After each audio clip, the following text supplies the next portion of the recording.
अस्सलाम वालेकुम, good afternoon once again everyone.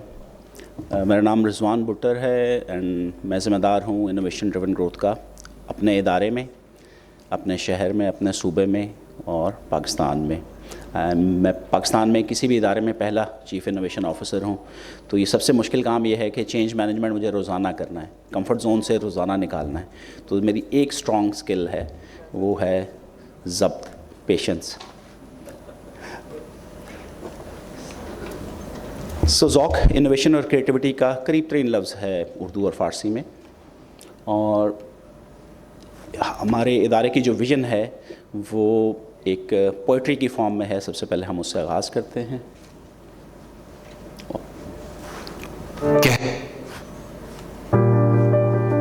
धरती से रिश्ता गहरा है, पर नजर गगन से पार कहीं। बाहुनर भी हम और सोच भी है, और सच पाने की खोज भी है। पोरों में जगह है फन ऐसा, हम ख्वाब में रंग भर जाते हैं। हम अहले यकीन, हम अहले वफा, जो सोच लें वो कर जाते हैं। इल्म है चाशनी, नूर भी है वलवला, लगन जरूर भी है। नामुमकिन को करने का शौक कुछ ऐसे है अहले ज़ौक़, कुछ ऐसे है हम अहले ज़ौक़। Thank you. सो दुनिया भर में इनोवेटर्स की जो परसेंटेज है वो लेस देन 5% होती है, सिंगल डिजिट परसेंटेज होती है। तो आज ऑडियंस में जो लोग मौजूद हैं वो सब उस कैटेगरी में आते हैं कि वो यहाँ सारा दिन के थके हुए बहुत सारी अपॉर्चुनिटीज़ के बावजूद यहाँ मौजूद हैं ताकि वो अपने इल्म में इजाफ़ा कर सकें और उसको अपने इंडस्ट्री में बेहतरी के लिए बरकरार ला सकें। सो जैसे मैडम ने गुफ्तगू की, हम एक मॉडल पे काम करते हैं, उसका नाम है ट्रिपल हेलिक्स। एंड देन दुनिया भर में अब उसका एक नया वर्जन भी है, quad helix model of innovation, way government, industry, academia and civil society work together to build societal impactful solution जिसमें सस्टेनेबिलिटी भी हो, what's in it for everybody. और ये जो कॉन्फ्रेंसेस में हम पार्टिसिपेट कर रहे हैं, हम पिछले दिनों इस्लामाबाद में थे, अब यहाँ हैं, ये भी उस कॉन्टिन्यूटी है स्टेक होल्डर इंगेजमेंट का, सबको एक जगह लाना, गुफ्तगू करना, finding the value proposition for everybody and then उस स्मॉल स्टेप को अचीव करना। सो हम जो कुछ भी करते हैं प्राइमरली टेक्नोलॉजी ड्रिवन ज़्यादा हमारा फोकस है। हम इमर्जिंग टेक्नोलॉजीज़ को इंटीग्रेट करते हैं, हेल्थ केयर फार्मास्यूटिकल के ऊपर मैं आज गुफ्तगू करूँगा। लेकिन जो भी हम सोल्यूशन बना रहे होते हैं हम उसमें कोशिश ये करते हैं कि वो ग्लोबल स्टैंडर्ड्स के ऊपर बनी हो, ताकि पाकिस्तान में हम जो लैब और यहाँ की मार्केट में जो प्रोडक्ट बना रहे हैं वो हम एक्सपोर्ट कर सकें, ताकि उसकी R&D कॉस्ट जो है वो पाकिस्तानी कस्टमर्स की बजाय ऑफसेट हो सके और हम सस्टेनेबिलिटी, ज़्यादा प्रॉफिटेबिलिटी इंटरनेशनली कर सकें, ताकि हम ये जो तहकीक का सिलसिला जारी किए हुए हैं ये सस्टेनेबली करते रहें। सो आप लोगों में से फार्मासिस्ट कौन कौन हैं? हाथ खड़ा कर। और हेल्थ केयर के शोबे से कौन कौन किसी भी तरह से वाबस्ता हैं? और जिन ये दोनों हाथ नहीं खड़े किए, डेफिनेटली वो अपनी सेहत का बहुत ख्याल रखते हैं, वो पेशेंट भी कभी नहीं होंगे। सो क्या आपको पता है कि आज भी 500,000 people die each year medication errors की वजह से, और 18% से ज़ायद adverse drug event medication errors से हॉस्पिटलों में होते हैं। आज भी 3% डेथ्स हॉस्पिटल्स में मेडिकेशन एरर्स की वजह से अगर होती हैं, और इसका प्राइमरी रीज़न ह्यूमन फैक्टर्स होते हैं। इंसान थकता है, इंसान को चाय की तलब होती है, इंसान ने हैवी लंच किया होता है, इंसान की कोई और प्रायोरिटी होती है, या उसके फेसबुक पे कोई नई रील इंस्टाग्राम पे चल रही होती है। और ये challenge low and middle income countries के अलावा फर्स्ट वर्ल्ड में भी हैं। नवंबर का महीना बड़ा इम्पैक्टफुल था, मुझे उसमें बहुत सीखने को मौका मिला। उसमें एक वीक था पेशेंट सेफ्टी के ऊपर, जिसके हमने स्टैटिस्टिक्स पे अभी जिक्र किया, और एक वीक था एंटी माइक्रोबियल रेजिस्टेंस, जो कि ह्यूज प्रॉब्लम है। इन दोनों कि डायरेक्टली और इनडायरेक्टली इससे मुंसलिक पाकिस्तान में आज भी लाखों अमवात होती हैं जो रोकी जा सकती हैं। आप सब लोग जिन्होंने हाथ खड़ा किया, अगर आप लोगों के पास टूल्स हों, हम सब मिल के काम करें तो हम एक भी जान जो बच सकती थी बचा लें, तो मेरा ख्याल है कि इससे बड़ी achievement after this 3 hours of investment नहीं होगी। So in the interest of time कुछ स्लाइड्स को मैं स्किप कर दूंगा, उसमें रेपिटेशन है। इसमें एक जो है मोस्ट इम्पॉर्टेंटली था कि 5 people die every minute because of unsafe care. So pharmaceutical के तो हमने पिछले study, this is about the care कि गलती से एक दवाई किसी और को दे दी। So we will touch upon both the medication side and also the health care side.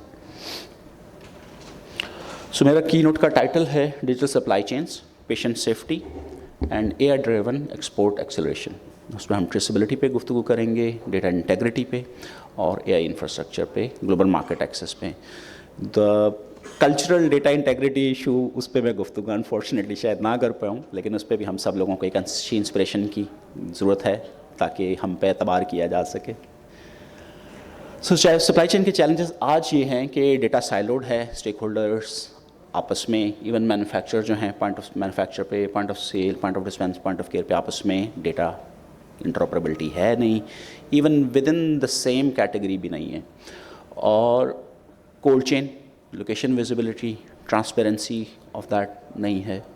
और इसको ना करने की शायद एक वजह यह है कि चूँकि इसमें इंफ्रास्ट्रक्चर लगना है बहुत सारे स्टेक होल्डर का, और उसमें ऐसे स्टेक होल्डर भी हैं जिनके पास कैपेक्स करने को नहीं है या उनके पास बिजनेस इंसेंटिव नहीं है, तो शायद ये एक वजह हो सकती है। तो कंप्लायंस का ROI और पेशेंट सेफ्टी, इन तीनों की जंग जारी है। तो इसके अंदर से हमने देखना है कि व्हाट्स इंपॉर्टेंट फॉर अस, और हम बिल्ड ये कर रहे हैं कि पेशेंट सेफ्टी कम्स प्राइम। एक ज़िंदगी जो हम बचा पाएँ उसके इक्विवेलेंट कुछ भी नहीं है। सो डाइवर्जन में बिजनेस इंसेंटिव है अगर डिटेक्ट कर पाएँ, काउंटर फिटिंग आपकी प्रोडक्ट की रुकती है अब डिटेक्ट कर पाएँ तो उसमें बिजनेस इंसेंटिव है। और रिकॉल मैनेजमेंट और एब्सेंस मैनेजमेंट, पाकिस्तान में दुनिया का सबसे बड़ा drug reverse event modern world का हुआ है। रिकॉल मैनेजमेंट नहीं थी। इनफैक्ट मैं आजकल एक बुक लिख रहा हूँ जो hidden aspect, untalked about aspects of that crisis हैं, कि दुनिया का सबसे बड़ा रिवर्स ड्रग इवेंट जिसको चेरनोबिल ऑफ फार्मा भी कहा जाता है, जैसे न्यूक्लियर डिज़ास्टर हुआ था चेरनोबिल में, फार्मा इंडस्ट्री का उसको कहा जाता है। लेकिन उसको रिकवर कैसे किया गया? दुनिया का सबसे बड़ा रिकॉल एफर्ट जिसमें कोई टेक्नोलॉजी नहीं थी, वो भी मिसाल इसी की है कि ये जब मुत्तहिद हुए पंजाब में तो मस्जिद से भी ऐलान हुआ, मदरसे से भी ऐलान हुआ, पुलिस का SHO भी गाड़ी लेके गया और लोगों के घरों से वो टैबलेट्स लेके आया और लोगों ने कहा नहीं भाई मुझे तो फ्री मिली थी मैं क्यों दूँ, तो उसको उसने गली के कोने से शायद अंडे लेके दिए या कुछ, उसमें भी इंसेंटिवाइजेशन हुआ रिकॉल का। So that's an also case study. We have to look the positive side of things and then try technology, use technology. Technology सबसे आसान उसका ROI होता है।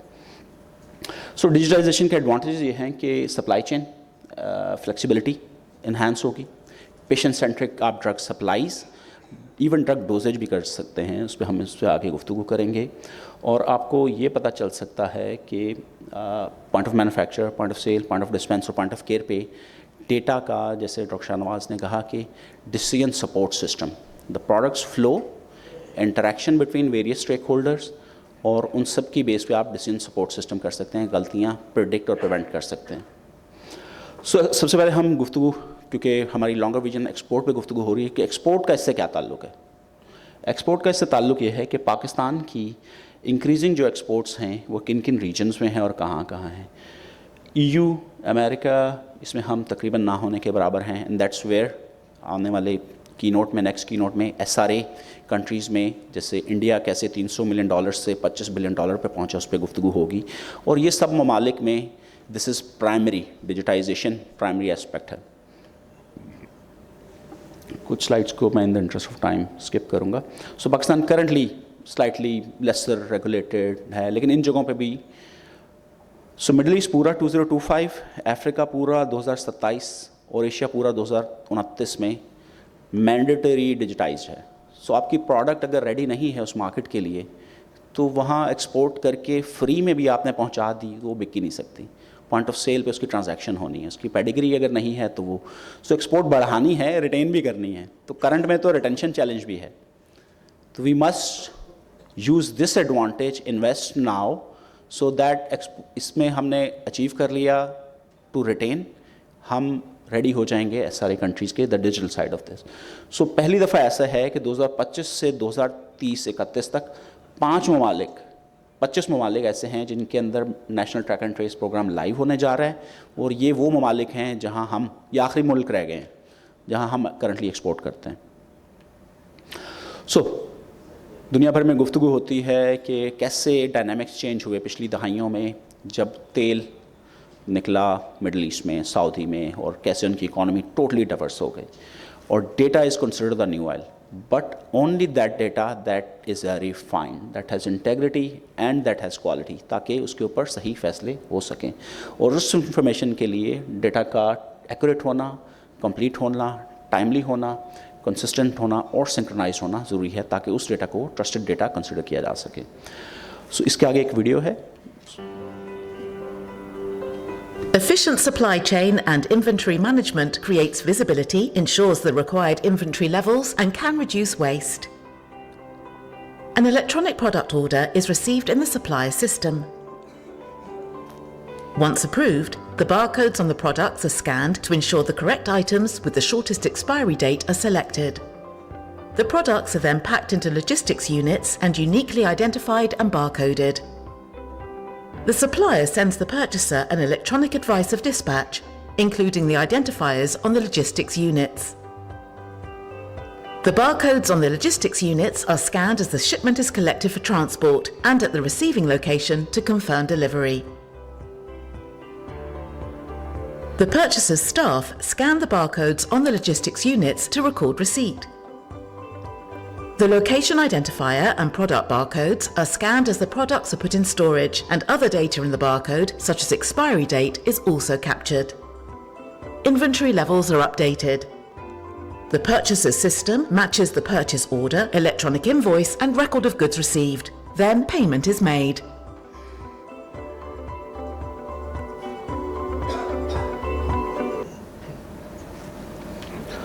सो ये एक वीडियो थी कि health supply chain, the supply chain side of में कैसे बारकोड के ज़रिए काम बेनिफिट्स मिल सकते हैं, उसकी इंफ्रास्ट्रक्चर क्या है। सो हम प्रोडक्ट का किन किन जगहों पे किन किन अफराद स्टेक होल्डर के हाथ से गुजर के मूव कर रही है, ताकि हम उस सब हैंडशेक पॉइंट्स के ऊपर ऐड कर सकते हैं। तो दो कॉन्सेप्ट को समझना इससे आगे चलने के लिए ज़रूरी है। 1 into सीरियलाइजेशन।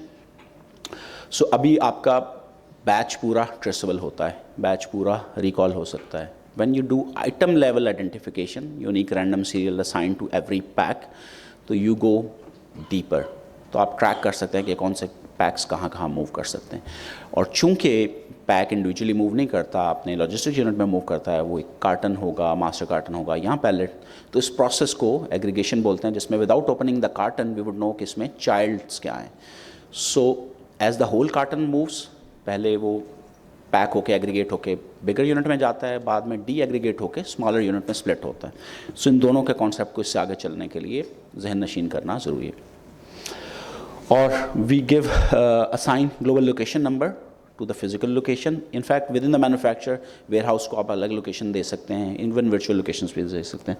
सो मैन्युफैक्चर से लेके सारे पॉइंट पे अपने पूरे इकोसिस्टम को आप मैप कर सकते हैं। और then the magic starts. Globally unique assets, globally unique item numbers, globally unique serialized shipping container codes, and even GSRNs, patient caregiver, वो सब भी uniquely and globally traceable linear barcodes, two-dimensional barcodes या radio frequency identification के ज़रिए। So next video is about ये सब हो जाता है तो point of care वाले पे क्या magic शुरू होगा। So every video will take you to the next level, that why we are doing. Point of care scanning helps minimize medical errors, leading to improved patient safety. The caregiver uses GS1 barcodes to check if the right product is given to the right patient at the right time. A nurse is treating a patient. She logs into the clinical record and identifies herself by scanning the barcode on her badge. She then verbally identifies the patient and confirms this by scanning the barcode on his wristband. This also opens the patient record. The nurse checks what has been prescribed, clicks on the medication due for administration, and also confirms known allergies. She selects the medicine and scans the barcode to confirm her selection matches the prescription. She can then administer the medicine to the patient. She knows that when the patient is home, he can scan the barcode on the medicine to access extra information if needed. The nurse confirms that all medications due have been administered and closes the record.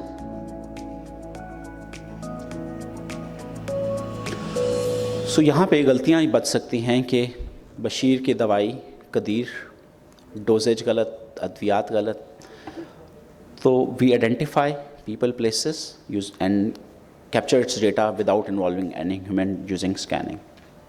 और इसमें we can also do IoT, उसमें cold chain temperature उसको भी where कर सकते हैं ताकि अगर उनका टेम्परेचर एक्सचेंज हुई है तो उनको भी हम डिटेक्ट कर सकें. This is USFDA's road map और इसमें they have gone backwards to ingredient traceability and forward to even payment provider, insurance reimbursement at home caregiver तक. सो पाकिस्तान जैसे ममालिक में जहाँ काउंटरफिटिंग को भी हमें अब good workflow can be के पॉइंट ऑफ डिस्पेंस या point of sale, point of care पे मैंडेटरी वेरिफिकेशन की जाए ताकि अगर रिकॉल है तो उस स्टेज गेट के ऊपर रोकी जा सके, काउंटरफिट है तो डिटेक्ट की जा सके, डिटर की जा सके. स्लाइड. सो हमारा एक सोल्यूशन है, we call it pharma tracks with help track trace and verify products. इसमें कुछ स्लाइड्स मैं स्किप करूँगा लेकिन जो बेनिफिशियल हैं इंडस्ट्री के लिए वो मैं ख़ास तौर पे ज़रूर प्ले करूँगा. सो इसके ऊपर there is a video which will give you the entire.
So you can see how manufacturer, transporter, dispense, point of care, point of sale सबको हमने इंटीग्रेट किया है.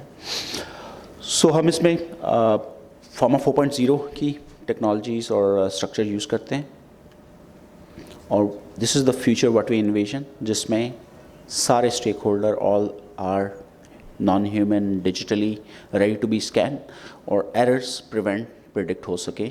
Decision support system AI driven हो.